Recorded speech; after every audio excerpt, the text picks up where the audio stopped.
மணி மணி மணி. இந்த பணத்தை சம்பாதிக்க தான் ஓடி ஓடி உழைக்கிறோம். அப்படி சம்பாரிச்ச பணத்தை சரியான வழியில கையாளுறீங்களா? இந்த 8 அறிகுறிகள் உங்ககிட்ட இருந்தா நீங்க மணி மேனேஜ்மெண்ட்ல கில்லின்னு வச்சுக்கோங்க. First one, you have a steady flow of income. மாத சம்பளமோ இல்ல வார சம்பளமோ, சம்பளம்னு ஒண்ணு கரெக்டான அளவுல தடையில்லாம உங்களுக்கு வந்துட்டு இருக்கும். அதுக்கான வழிகளை கண்டிப்பா நீங்க செஞ்சு வச்சிருந்திருப்பீங்க. Second one, you know how much you spend. அதாவது வீட்டு செலவு, வெளி செலவு, பர்ச்சேஸ், சாப்பிட போறது, இந்த மாதிரி பணம் எங்கெல்லாம் செலவு ஆகுதுங்கிறதும் எவ்வளவு செலவாகுதுங்கிறதும் கண்டிப்பா உங்களுக்கு தெரிஞ்சிருக்கும். கண்ணு முன்னு தெரியாம செலவு செய்ய மாட்டீங்க. ஒவ்வொன்றுக்கும் ஒரு கணக்கு பார்த்து செலவு செய்வீங்க. இல்லைன்னா எவ்வளவு செலவு செய்யணுங்கிறதுக்கு ஒரு லிமிட் வச்சிருப்பீங்க. Third point, you can pay your bills every month. ஒவ்வொரு மாசமும் கட்ட வேண்டிய பணம், அதாவது வாடகை, இபி பில்லு, டாக்ஸ், இன்னும் என்னென்ன பில்ஸ் இருக்கோ அது எல்லாத்தையும் இந்த மாசம் இல்லங்க அடுத்த மாசம் கொடுக்கறேன், அந்த மாதிரி தவணை இல்லாம கரெக்டா ஒவ்வொரு மாசமும் கட்டுவீங்க. Fourth point, you can buy things you want. உங்களுக்கோ இல்ல உங்க குடும்பத்துக்கோ தேவையான பொருட்களை நல்லா நோட் பண்ணுங்க. அவசியமான தேவையான பொருட்களை வாங்குறதுல எந்த கஷ்டமோ சிரமோ இல்லாம உங்களால கண்டிப்பா வாங்க முடிஞ்சிருக்கும். Fifth one, you have emergency fund. Emergency ஃபண்டா அப்படின்னா நல்லதுக்கும் கெட்டதுக்கும் தான். அவசர கால உதவிக்குன்னு கண்டிப்பா எமர்ஜென்சி ஃபண்ட் நீங்க தனியா சேவிங்ஸ் போக ஒதுக்கி வச்சிருப்பீங்க. எமர்ஜென்சி ஃபண்ட் எவ்வளவு இருக்கணும்னு தெரியுமா? நீங்க மாசம் மாசம் வாங்குற சம்பளம் இருக்கு இல்லையா, அதோட 6 மாச சேலரியை தான் எமர்ஜென்சி ஃபண்டா நீங்க வச்சிருக்கணும்.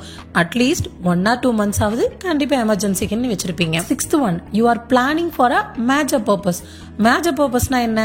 காரு, வீடு, இந்த மாதிரி அதிக பட்ஜெட்டான விஷயம் தான். இன்னும் சொந்த வீடு வாங்கலையா அப்படின்னு கேட்கிற சிலருக்காக கடனை உடனே வாங்கி லோனு, அதிக வட்டி, ஃபைனான்ஸ்னு கடனை வாங்கி வீடு கட்டாம இவ்வளவு நாள்ல இத்தனை மாசத்துல அப்படின்னு உங்களுக்கு நீங்களே ஒரு லிமிட் வச்சு பணத்தை சேவ் பண்ணி வீடு கட்டணும், கார் வாங்கணும்னு கரெக்டா பட்ஜெட் போடுவீங்க. இந்த மாதிரி பண்ணுனீங்கன்னா பண விஷயத்துல நீங்க கரெக்டான ரூட்ல இருக்கீங்கன்னு அர்த்தம் boss. Seventh one, you are saving money. ஒவ்வொரு மாசமும் தவறாம பணத்தை சேமிப்பீங்க. சேமிப்புனா செலவு போக பண்றதா? அதுதான் இல்ல. சேமிப்பு போக தான் நீங்க செலவே செய்வீங்க. இம்பார்ட்டன்டா 50-30-20 ரூலை கண்டிப்பா ஃபாலோ பண்ணுவீங்க.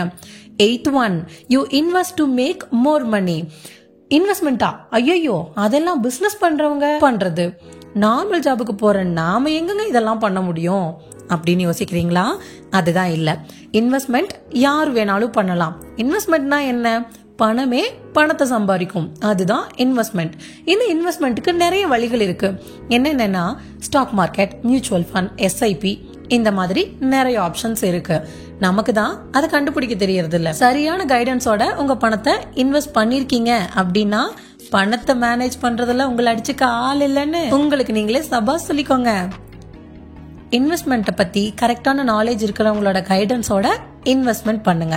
இன்வெஸ்ட்மெண்ட் பத்தி இன்னும் டீட்டெயிலா தெரிஞ்சுக்கணும்னா கமெண்ட்ல கேளுங்க. இந்த 8 அறிகுறிகளும் உங்ககிட்ட இருந்ததுன்னா மணி மேனேஜ்மெண்ட்ல நீங்க சூப்பர் லெவல்.